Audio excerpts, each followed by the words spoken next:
Hello বন্ধুগণ, সকলকে স্বাগত আমার চ্যানেলে। তো আজকে যাচ্ছি একটু বাজার দিকে, বাজার করতে। কালকে লক্ষ্মী পূজা, তার জন্য। আর তোমাদের যেতে যেতে একটা জিনিস দেখাবো, তোমরা হয়তো অনেকেই জানো না সেই জিনিসটা, তো শহরের লোক জানো না যে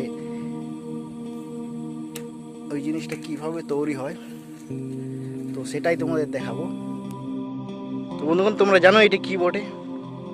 যদি না জানো আমি বলে দিচ্ছি, এটা হচ্ছে মহল, যেখানে আমাদের খেজুর গুড় তৈরি হয়। তো সেটা কিভাবে তৈরি হয় সেইটার প্রসেসটা দেখালাম একটু।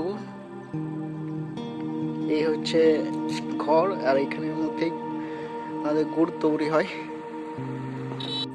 তো চলো এবার একটু বাজারটা ঘুরে ঘুরে আসা যাক। আর এসে পরে তোমাদের দেখাবো আমাদের গ্রামে এখন একটা খেলা চলছে, সেটাই। তো এটা হচ্ছে আমাদের বাজারটা, খেলার দিকটা দেখো। তো এই হচ্ছে খেলার কিছু দৃশ্য। তো বন্ধুগণ, এই ভিডিওটা এই পর্যন্ত, দেখা হচ্ছে পরবর্তী ভিডিওতে। তো তখন সঙ্গে থেকো।